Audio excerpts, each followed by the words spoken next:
Hi, everyone. My name is Rachel Adams. I'm 34 years old, and I've spent the last 34 years of my life trying to be good enough for a family that never actually wanted me. I want you to hold that sentence for a second, because I know how it sounds. And I know that saying it out loud, even now, even after everything, still makes my chest tighten in a way that I can't fully explain. Because it wasn't always obvious. That's the thing about certain kinds of families. The damage they do doesn't announce itself. It doesn't come with bruises or screaming or dramatic scenes that you can point to later and say, there, that's when it started. It comes quietly. It comes in the form of small omissions, a birthday gift that's slightly less than your brother's, a conversation that stops just as you walk into the room, a smile that never quite reaches the eyes. I didn't know any of that was happening to me when I was a child. I only understood it later, when I was old enough to look back and connect the dots. But here's what I really need you to understand before I tell you what happened at my daughter's christening, the worst moment of my life. The one I'm going to describe to you today happened in a sunlit banquet hall in front of 80 people. It happened while my 7-week-old daughter Lily was asleep in her Moses basket. It happened while I was in a cream-colored dress that I'd been afraid to eat lunch in because I was so desperate for everything to be perfect. And it happened because two people who called themselves my parents decided that a Sunday afternoon in June was the right time to tell me, publicly, loudly, deliberately, that I was never really one of them. They stood up from their chairs. My mother adjusted her blazer. My father cleared his throat. And neither of them noticed the woman in the navy dress sitting at table 3. The woman who had been crying softly since the ceremony started. The woman who was holding a manila envelope in her lap so tightly that her knuckles had gone white. I need to tell you the whole story from the very beginning, because what happened that day didn't start at the christening. It started 34 years ago in a hospital room I have no memory of, with a decision made by a woman I'd never met, and it traveled through decades of small cruelties and buried truths before it finally exploded into the open on the most important day of my daughter's life. Stay with me. I promise you, it's worth it. I was adopted at 6 weeks old by Gerald and Diane Adams. They lived in Westchester County, New York, in a large colonial house with a circular driveway and a garden that my mother won a neighborhood association award for 3 years running. They were the kind of people who made everything look effortless. Dinner parties, church attendance, charity galas, the family photograph on the Christmas card where everyone's teeth were perfect and the lighting was flawless. They already had one biological son when they adopted me. His name was Marcus. He was 4 years old, and from everything I have been told, the adoption of a baby girl was presented to him like a gift. You're getting a little sister, they told him, and apparently he was thrilled, at least for a while. I have tried over the years to piece together why they adopted me. My adoptive mother, Diane, told me when I was around 9 or 10 that they had always wanted a daughter, that they had tried for a second biological child and it hadn't worked, that they had opened their hearts and their home to me. She delivered these facts with the kind of practiced warmth that I later recognized as a performance, the emotional equivalent of the Christmas card smile. Technically the right words, in technically the right order, with technically the right expression. But even at 9, I remember sitting across from her at the kitchen table and feeling a strange hollowness behind her words. Like there was a room behind the room she was showing me, and the door to it was locked. My adoptive parents were not cruel people in the traditional sense. They never raised a hand to me. They never called me names. They fed me and clothed me and sent me to a good school and drove me to tennis lessons on Saturday mornings just like they drove Marcus to his. On paper, my childhood was perfectly fine. But there is a kind of emotional neglect that doesn't leave marks.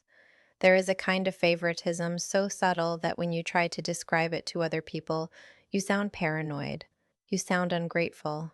You sound like someone who is inventing grievances because you don't know how good you have it. Marcus got the bigger bedroom, but only because he'd had it first. Marcus got the car on his 16th birthday, but only because he'd asked. Marcus got the purdy when he graduated college, but only because he'd made the dean's list. There was always a reason. There was always an explanation. And I was always standing just slightly outside the circle of warmth, telling myself I was imagining things. I wish I had trusted myself sooner. If you've ever grown up in a family where you felt like the one who didn't quite belong, you already know what I mean. You already know the particular loneliness of sitting at a dinner table, surrounded by people who share the same laugh and the same jaw and the same references to things that happened before you arrived, and feeling invisible in a way that no one seems to notice, and you don't have the words to explain. That was my childhood, and for a long time I told myself it was enough. The first time I remember truly understanding that something was wrong. I mean, really understanding it. In the gut, not just sensing it like a draft from a window you can't find. I was 16 years old. There was a family meeting. My parents called those sometimes, and they usually happened around the dining room table, which was the formal one, the one we only used at Thanksgiving and when my father had business guests. So when I came home from school and saw that table set with the good chairs, I knew it was something significant. My father sat at the head. My mother sat to his left. Marcus was already there, slouched in his chair with the particular ease of someone who knows he belongs in a room. I sat down and folded my hands in my lap the way I always did when I was nervous, like I was trying to take up less space. My father explained that he had updated his estate planning, that he and my mother had worked with their attorney to make sure everything was in order, that they wanted us both to know what the plan was, out of respect. He didn't look at me when he said the next part. The family house, the colonial with the circular driveway, the one my mother won the garden award for, would go to Marcus, along with his grandfather's investment accounts, which were worth at that time somewhere around $400,000.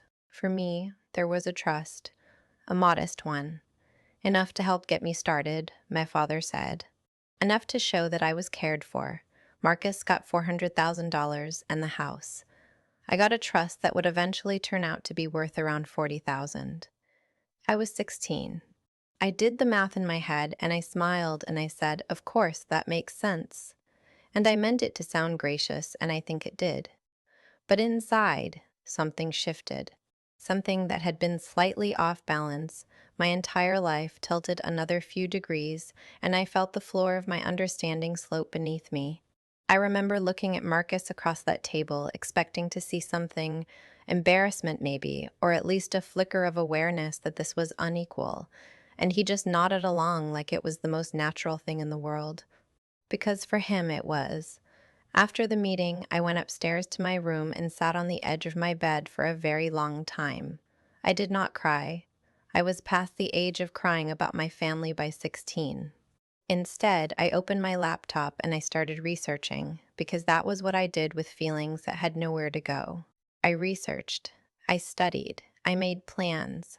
I didn't know yet what those plans would be, but I understood in a way I hadn't before that I was going to need to build my own foundation, because the one I'd been standing on had less underneath it than I'd thought.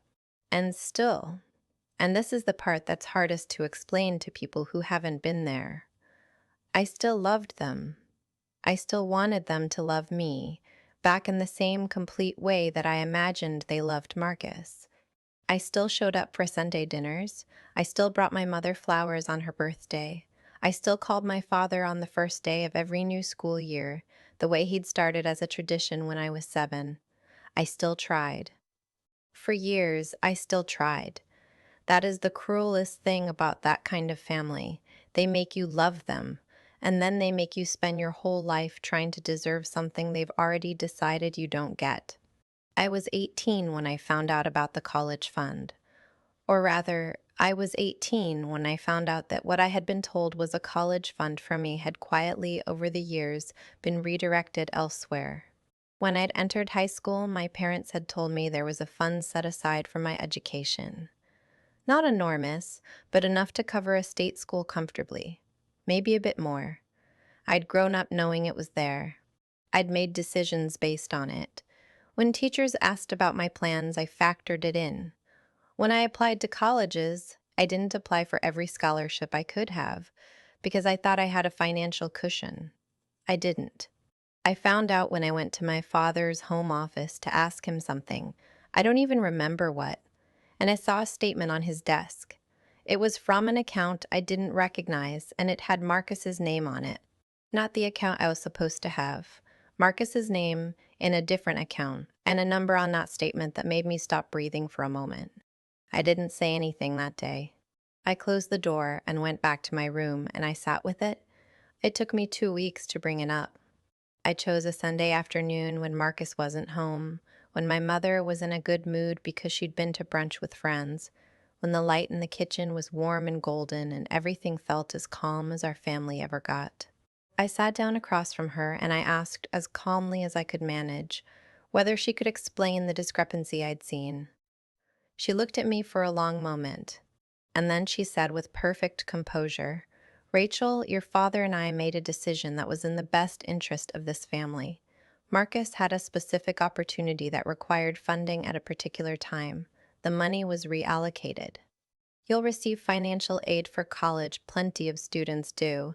She said it the way you'd explain a minor administrative change, as though it were nothing. As though she hadn't just told me that the money that had been promised to me, money I had organized my understanding of my own future around, had been quietly given to my brother without anyone bothering to tell me. I said, "When were you going to let me know?" And she said, "We're letting you know now." That was it. That was the entire conversation. She picked up her coffee cup and she turned back toward the window, and the conversation was over. I got into a good college. I worked 2 jobs to help pay for it. I applied for every scholarship I hadn't applied for the first time around, and I got several of them. I took out loans for the rest.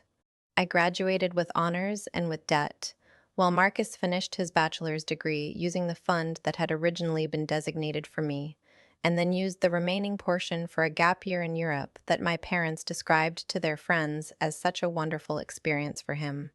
I want to be really careful here because I know how this sounds. I know it sounds like I'm cataloging grievances. And I want to be honest with you, I've spent years examining my own feelings about this family, wondering how much of my perception was accurate and how much of it was shaped by hurt and by wanting something that wasn't there. But what I've come to understand is this: facts are facts. The college fund was real. The reallocation was real. The estate inequality was real. The trust was real. These aren't feelings. These are numbers on paper in accounts with names on them. And when I look at those numbers, when I lay them out in a line and look at them clearly, the picture they make is unmistakable. I was never the daughter. I was the placeholder. The proof that Gerald and Diane Adams were compassionate people who had opened their home to a child in need. I was the living, breathing PR strategy for a family that cared very deeply about what the neighbors thought. And when the money came up, when the real decisions had to be made about what mattered and to whom, I was expendable. I graduated college. I moved to Boston. I built a career in public health administration that I am genuinely proud of. I met a man named Daniel who was kind and steady and who loved me in the uncomplicated way that I had been searching for my whole life without fully knowing it.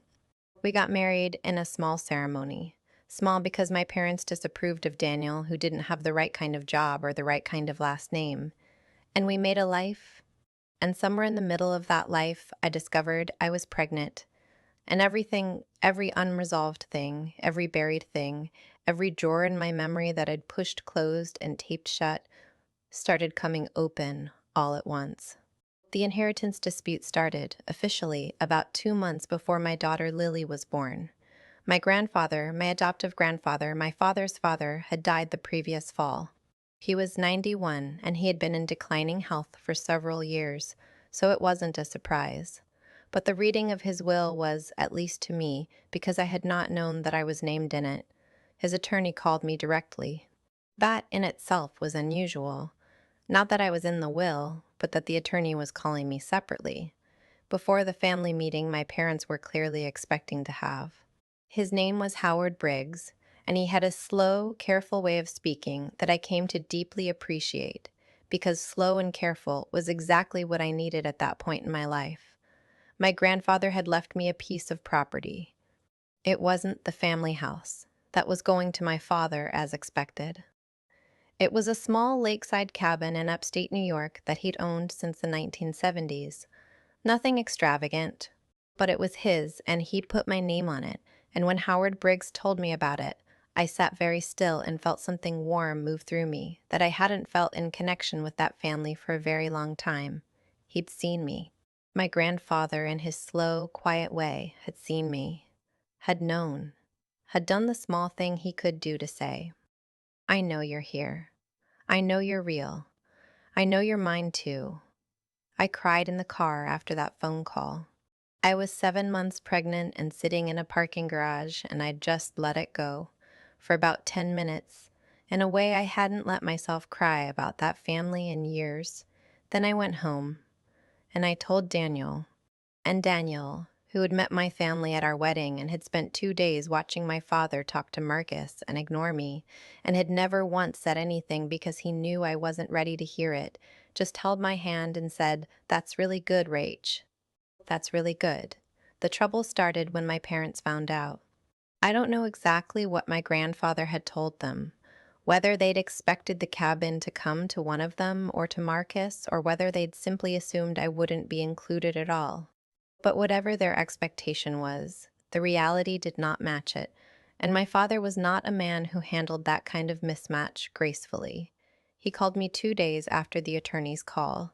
The conversation was short and brutal in its efficiency. He told me that the cabin had been in the family for over 40 years, that it was a family asset, that it would be inappropriate for it to go to me, that he and my mother expected me to disclaim my inheritance and allow the property to pass through the estate in a more logical manner, meaning presumably to him, and then eventually to Marcus. I said, Dad, Grandpa left it to me. He chose to leave it to me. There was a silence, and then my father said very quietly, You've always had a difficult time understanding how this family works, Rachel. I hung up the phone. Over the next 8 weeks, as I grew larger, as Lily's kicks got stronger, as Daniel painted the nursery a pale yellow that I had chosen from a stack of paint chips spread across the kitchen table on a rainy Saturday afternoon, my father left 14 voicemails. My mother sent 6 emails.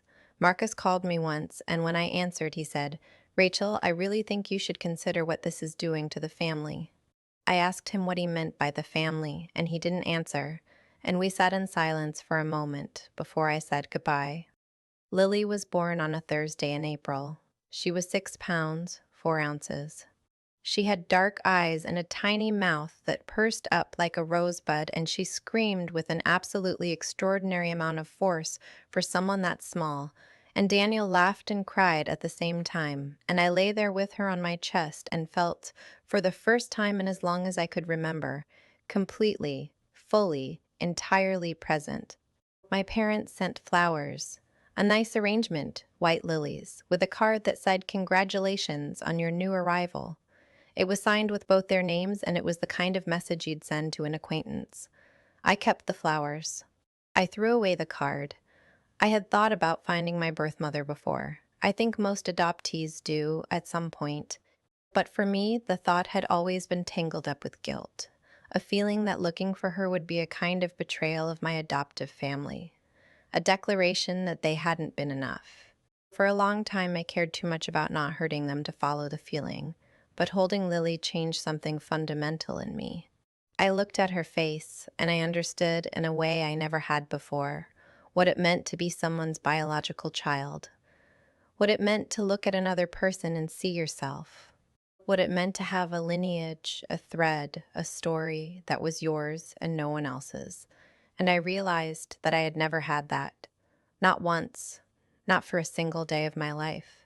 So when Lily was 3 months old, on a Tuesday afternoon while she slept in her bouncer and Daniel was at work, I sat down at my laptop and I started looking. I want to be honest. It took a long time. I used an adoption search registry, a DNA kit that I'd done years earlier and never fully followed up on. And eventually, with the help of an adoption reunion specialist named Cora, who worked out of Vermont and had the most calming telephone voice I have ever encountered, I found a match.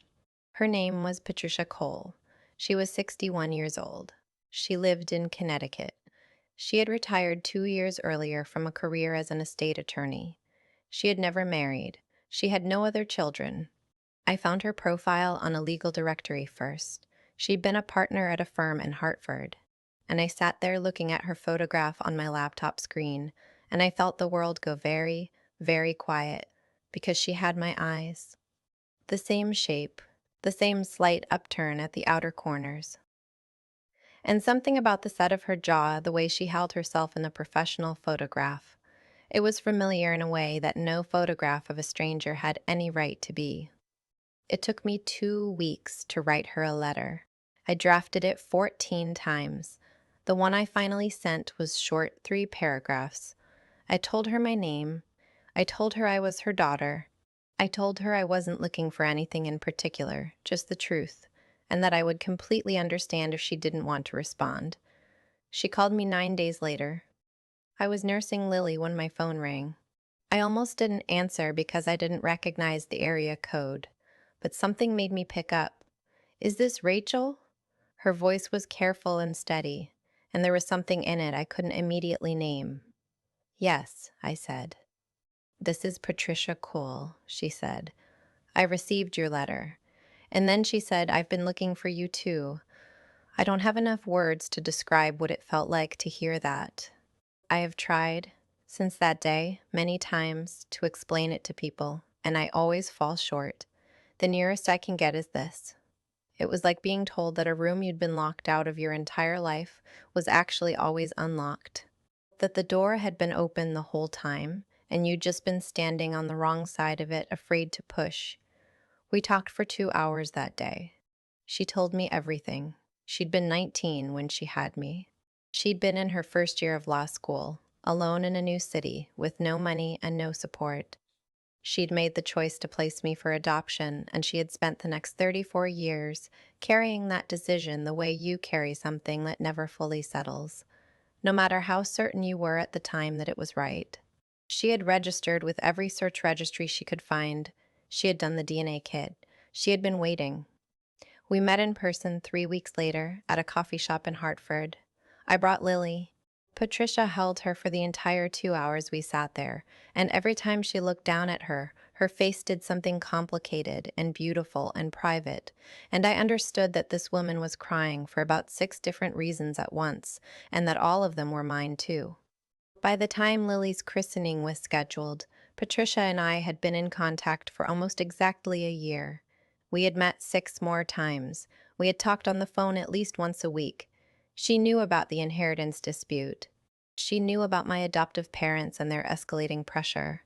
She had listened to me, described the voicemails, the emails, the Christmas gathering where my father had taken me aside and told me that I was damaging the family by refusing to give up what my grandfather had left me.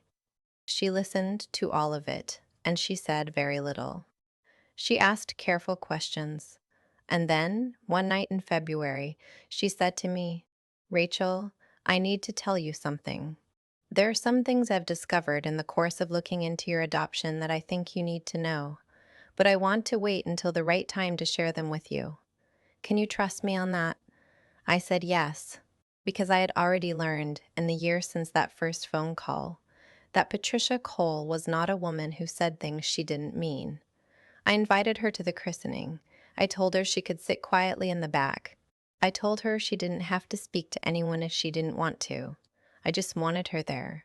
She said she would be honored. She wore a navy dress. She sat at table 3, and she brought a manila envelope. The morning of Lily's christening was one of those June days that feels like the world is trying very hard to be beautiful. The sky was that particular shade of blue that you only get when there's no humidity yet, and the light came through the church windows in long golden bars that made everything look like a painting. Daniel had been up since 6, nervous in the way he gets nervous, quietly, efficiently, making coffee and checking the time and pressing his shirt twice, even though it didn't need it. I had been up since 5:30 because Lily had been up since 5:30, and I had sat in the rocking chair in her room in the dark, feeding her, thinking about the day ahead. I was thinking about Patricia, sitting 3 tables away. and I was thinking about my parents, who had confirmed their attendance 3 weeks earlier and had not spoken to me since. The christening ceremony itself was everything I had hoped. Willie slept through most of it, which the priest found charming. And when she was held over the font and the water was poured, she opened her eyes very wide, looked directly at Daniel, and made a small indignant sound that made the entire church laugh. I stood there with the light on my face and Daniel's hand in mine and thought, whatever happens today, this part is perfect. This part is ours. The reception was at a private event space about 10 minutes from the church, a converted barn with good lighting and round tables and a catering team that a friend had recommended. 80 guests. People I loved, and people Daniel loved, and people who were there because they were family, in all the complicated and various ways that word applied to my life. My parents arrived together as a unit, the way they always did at social events, groomed and purposeful, with the composed expressions of people performing normalcy so fluently that it passed for the real thing. My mother kissed my cheek. My father shook Daniel's hand. They cooed over Lily in the Moses basket. They were perfect. They were absolutely, flawlessly, chillingly perfect. I had seen Patricia come in about 20 minutes before my parents arrived. She had sat down at table 3 without making eye contact with me, just as we'd agreed. But when I walked past her table on the way to speak to Daniel's aunt, she glanced up and gave me a small nod. Her face was composed, but her eyes were red-rimmed. She had been crying, or trying not to. I didn't know which. I noticed the manila envelope on the chair beside her. For the first hour, everything was fine. People ate, people talked. The baby was passed around to various arms, and nobody dropped her. Daniel gave a short, funny speech that made everyone laugh and that made me want to marry him all over again. His mother gave a longer, sweeter one. Willie slept through all of it with the magnificent indifference of someone who does not yet understand that everyone in the room is here because of her. I should have known something was coming. Looking back now, I can identify the signs. My father had drunk 3 glasses of wine in 40 minutes, which was unusual. My mother had barely eaten anything and was instead watching me with a fixed attention that I'd learned over the years to be wary of. Marcus had arrived late and was sitting at my parents' table with the look of someone who had been briefed on something beforehand. But I was happy. I was tired and full and wearing a cream dress that I'd finally allowed myself to eat lunch in. And my daughter was asleep 8 feet away from me. And for a few hours, I had managed to put the inheritance dispute and the voicemails and the emails and the pressure campaign into a box somewhere in the back of my mind. And then my father stood up. He didn't tap his glass. He didn't clear his throat and ask for attention in the polite, apologetic way that people do when they're about to give a toast. He simply stood up with the particular upright posture of a man who has rehearsed this, and he waited until the table conversation fell quiet around him, and then the quiet spread outward, the way it does when a room senses authority asserting itself, until 80 people were looking at him. "I'd like to say something," he said, and his voice was completely level, completely calm. I felt Daniel's hand find mine under the table. "I know this is a celebration," my father continued, "and I want it to remain one. But there are things that have been left unsaid in this family for too long. And I believe in honesty.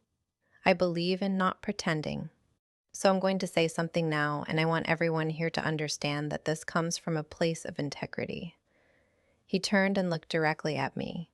"Rachel," he said, "when you were brought into this family, we made a commitment to raise you, to provide for you, to give you opportunities. And we did those things. We did them with everything we had. But over the past year, you have demonstrated clearly and consistently that you do not value this family.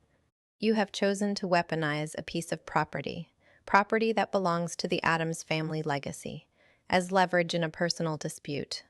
You have refused every reasonable conversation.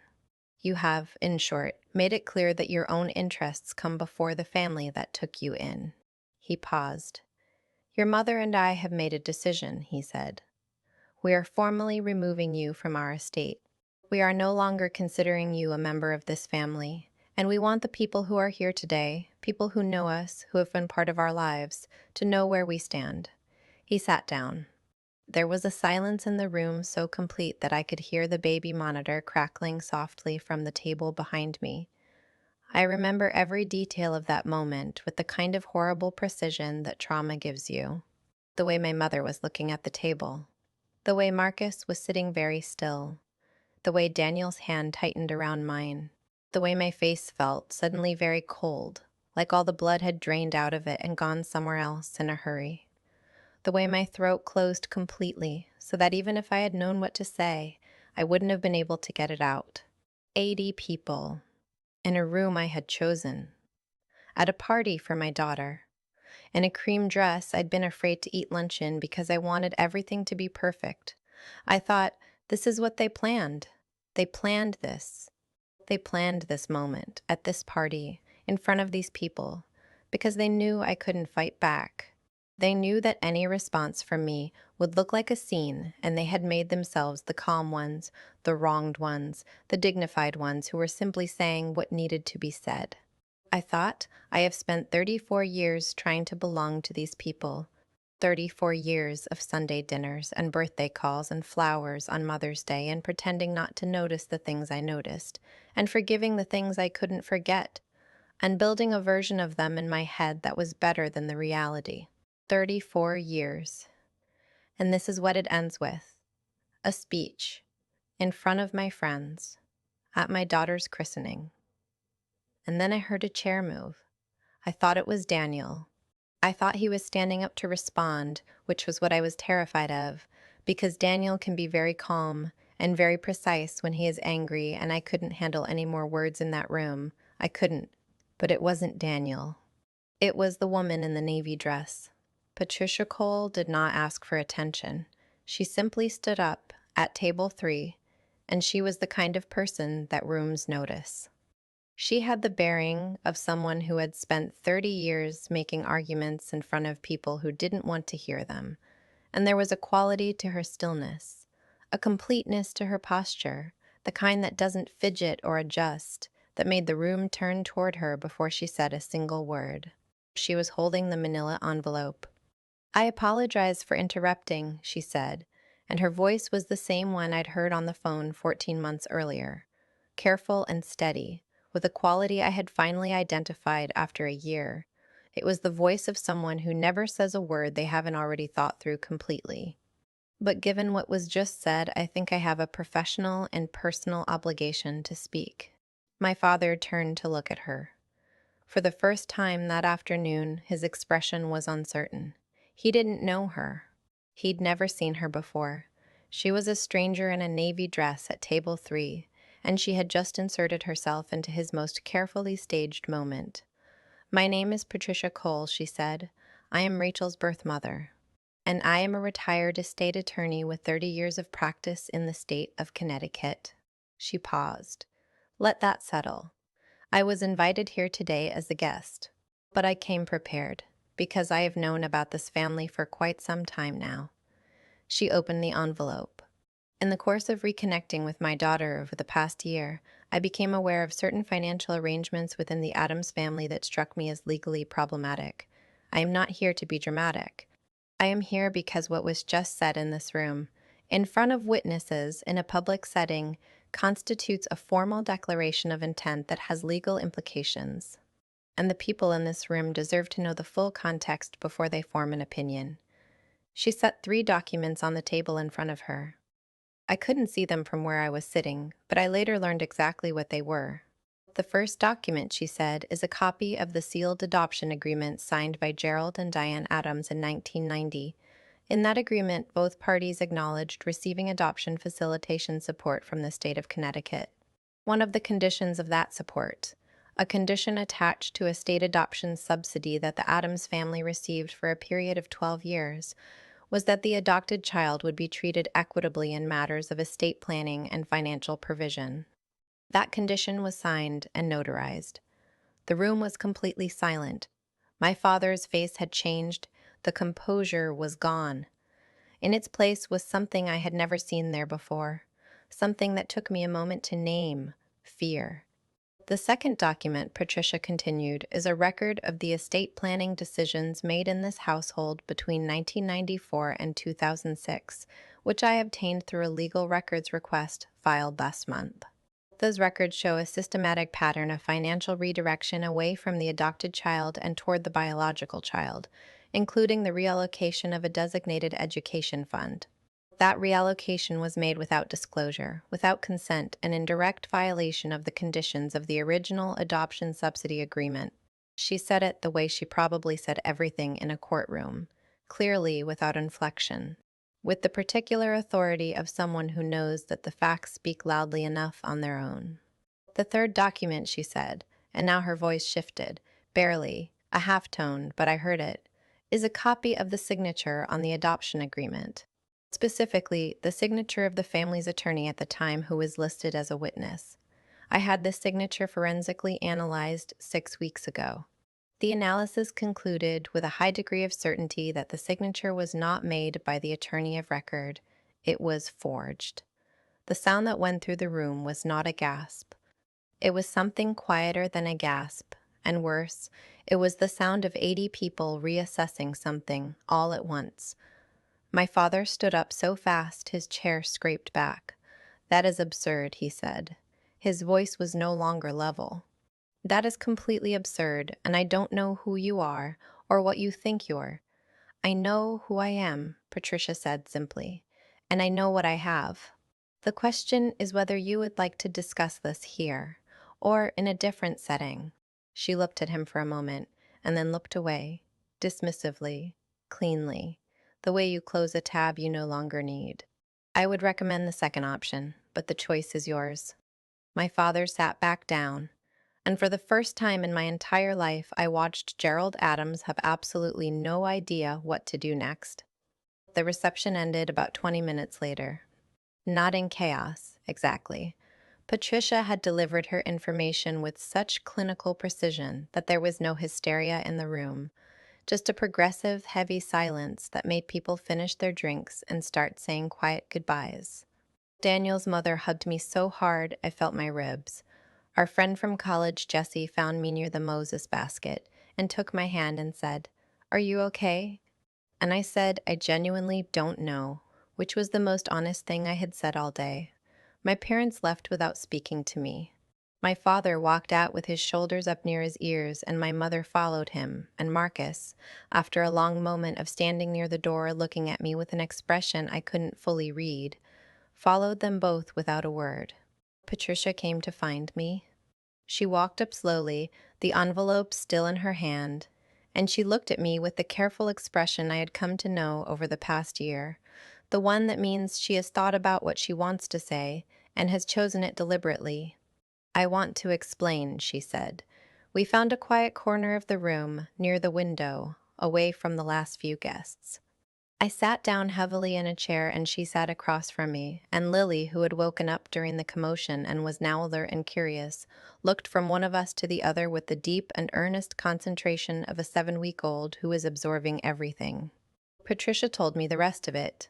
She had suspected something was wrong with the original adoption from early in our reconnection. There were inconsistencies in the paperwork that had been shared with her at the time, dates that didn't align, signatures she didn't recognize, conditions that should have been disclosed to her that weren't. She'd started digging about 8 months into our relationship, quietly, using the professional knowledge of a woman who had spent 3 decades untangling exactly these kinds of paper trails. What she found was layered and deliberate. The Adams family had received a substantial adoption subsidy from the state of Connecticut, a program that had been active in the early 1990s and that was specifically designed to support the adoption of harder-to-place infants. The subsidy came with strings attached, financial equity strings, the kind that Gerald Adams's attorney had apparently decided were inconvenient. The forgery of the attorney's signature on the conditions acknowledgement meant that the Adams family had accepted the subsidy while simultaneously removing the legal obligation to honor its conditions. They had, in effect, taken state money for adopting me and then quietly ensured that I would never benefit from the protections that money was supposed to provide. The fraud was old. It was quiet. It had never been caught, because no one had ever had both the means and the motivation to look for it. Until now. I filed a complaint with the State Attorney General's office 4 weeks ago, Patricia told me. I want you to know that I didn't do that without thinking carefully about what it would mean for you. But Rachel, this wasn't just wrong, it was criminal. The subsidy funds have to be returned with interest. And the conditions that were signed, fraudulently, are still legally binding. Their violation, combined with the fraud, opens them up to a civil claim. I sat there and I looked at my daughter and her Moses basket, and I thought about all the Sunday dinners, all the birthday calls, all the flowers on Mother's Day, all the times I had made myself smaller to fit into the space they were willing to give me. And I felt something very slowly, very quietly, shift inside me. Not rage. Something past rage. Something cleaner. What happens now? I asked. Now, Patricia said, we let the attorneys handle it. What followed was, in many ways, less dramatic than you might expect. That's not how law works in real life. Real law is not dramatic. It is paperwork and phone calls and long emails and waiting, and then more paperwork, and then a meeting in a conference room where everyone is very careful about what they say, and then more waiting. But the outcome was this. The State Attorney General's office confirmed that the adoption subsidy program records showed the Adams family had accepted funds totaling approximately $67,000 over a 12-year period. The conditions attached to those funds had not been honored. The signature on the conditions acknowledgement, the one Patricia had flagged, was confirmed by an independent forensic document examiner to have been forged. A civil lawsuit was filed on my behalf, with Patricia serving as one of my co-counselors, alongside a family law specialist named David Martell, who came highly recommended and had a reputation for being immovable in mediation.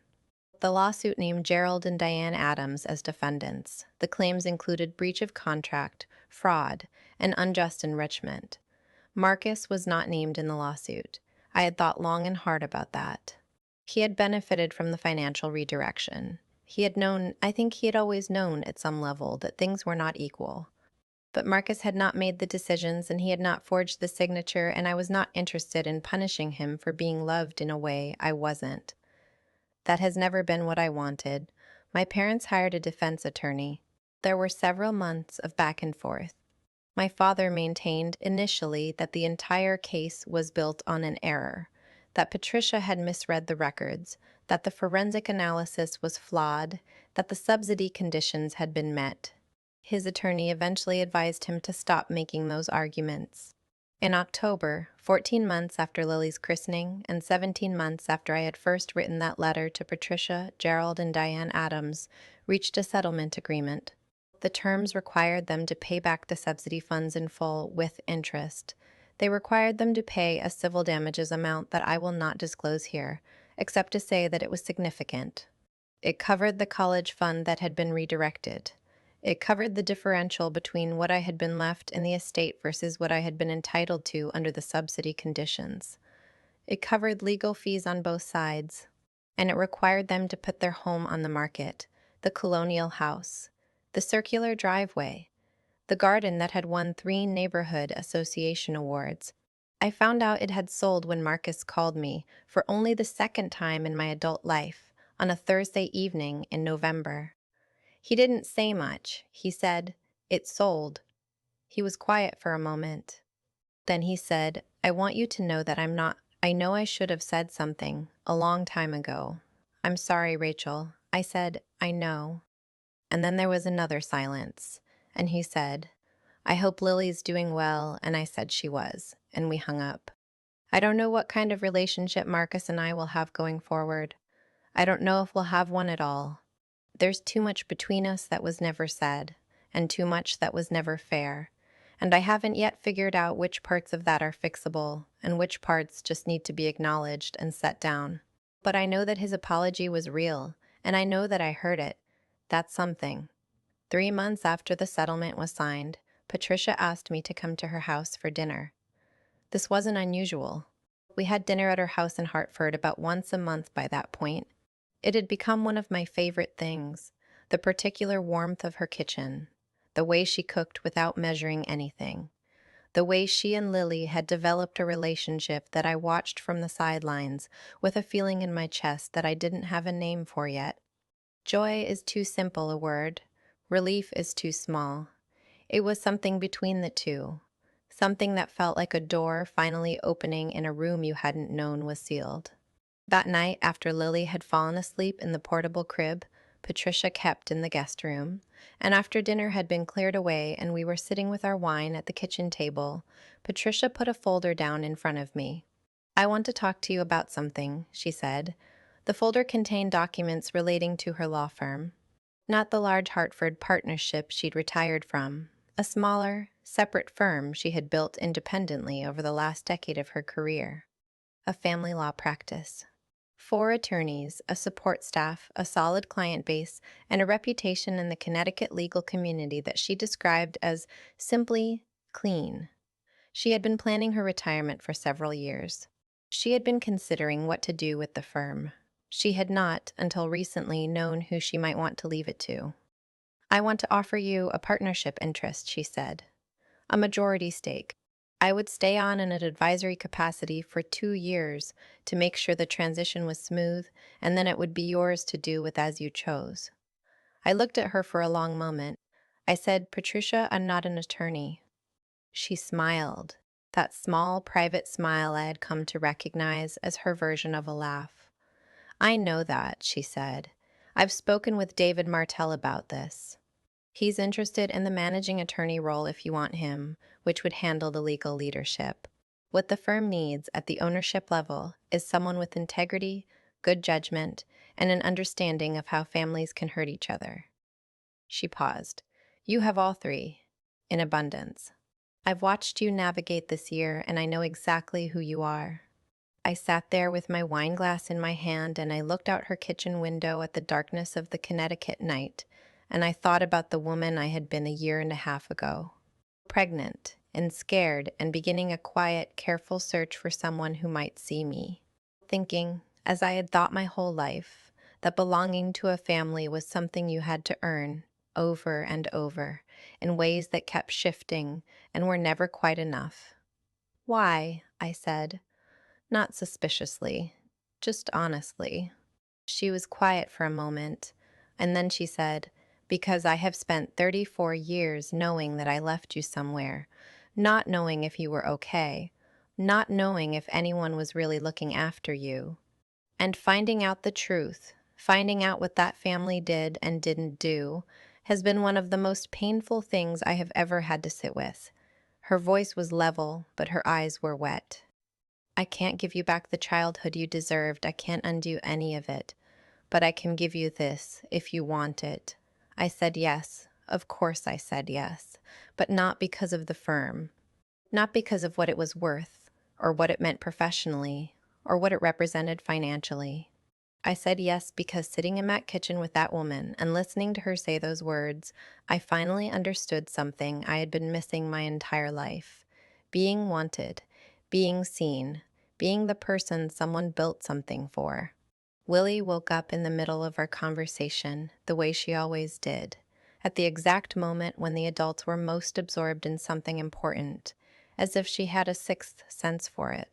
I went and got her, and brought her back to the kitchen, and Patricia held out her arms, and Lily went to her with the particular boneless ease of a baby who has already decided that this person is safe. And I sat across the table from my daughter and my mother, in a warm kitchen in Connecticut, and I felt fully, completely, without reservation, that I had come home. I'm recording this now from my home office in Boston. Lily is 18 months old. She has discovered the word no and is deploying it with impressive consistency and absolutely no strategic restraint. She is the best thing that has ever happened to me. The firm is going well. David Martell and I meet every Tuesday morning on video call and disagree about at least one thing in every meeting, which Patricia assures me is a sign of a healthy partnership. I am not an attorney and I will never pretend to be one. But I understand people and I understand families, and it turns out that those two things are roughly 70% of what family law actually is. Patricia and I talk almost every day now. She came to Boston last month, and we spent an entire Saturday doing nothing more complicated than walking around and having lunch and looking at things in shops we had no intention of buying. At one point, Lily reached up from the stroller and grabbed Patricia's finger, and Patricia looked down at her and then looked at me, and I watched her face do the same complicated, beautiful, private thing it had done that first afternoon in the coffee shop. I have not spoken to Gerald and Diane Adams since the christening. I have thought about them, more than I expected to. Not with burning anger, but with something quieter and more complicated, a kind of grief for what never was, mixed with a gratitude for the clarity. Because here is what I have come to understand. On the other side of all of it, they did not disown me at my daughter's christening. They freed me. Every year of my life that I had spent trying to fit into a family where I was always slightly wrong-shaped. Every year of Sunday dinners and birthday calls and flowers on Mother's Day and making myself smaller. I had spent pulling against a door that was never going to open. And when they stood up in that room, in front of 80 people, and said the thing they had always meant, all they really did was let go of the door, and I fell backward into the open air. And it turns out that the air was fine. The air was better than fine. I don't think they're evil people. I think they are small people who made a large decision they didn't have the character to honor. They took money from a program designed to protect a child and used it to look generous, while quietly ensuring that child would never fully benefit. They told themselves, over 34 years, that it was fine, that it was reasonable, that the adopted child would be grateful and would never look too closely. They were wrong about all of it. But I don't have the energy for hatred. Hatred is heavy, and I have a firm to run, a baby to chase, a mother who calls on Tuesday mornings, and a husband who presses his shirt even when it doesn't need it. I have enough. I have, for the first time in my life, more than enough. And if you've been listening to all of this, if you've made it to the end of this story, which is really just the beginning of a different one, then I want to say something directly to you. If you are sitting somewhere right now in a family that makes you feel like the one who doesn't quite belong, the one who is always almost but never exactly enough, I want you to know that the family you were given is not the only family that exists. Sometimes the family that finds you, the one that shows up in a navy dress with a manila envelope and 30 years of waiting, is the real one. You are allowed to go look for that family. You are allowed to go find the door that opens. I did. And on the other side of it, holding my daughter and looking at the woman who gave me life and then spent 34 years looking for me, I understood something that I couldn't have explained to you at the beginning of this story. Some roots take their time. Some things grow slowly, underground, in ways you can't see, for years and years and years. And then they find you. Thank you for listening to me tonight. I mean that completely. There's something about saying all of this out loud to people I'll never meet that feels, I don't know, necessary. Like the last clasp on a locket clicking shut. If any part of this story resonated with you, if you've been in a version of this room, if you've sat at this kind of table, leave a comment below. I read every single one. And if this is your first time here, I'd love for you to subscribe because I've got more stories to tell. Take care of yourselves and take care of each other. This is Rachel Adams. Good night.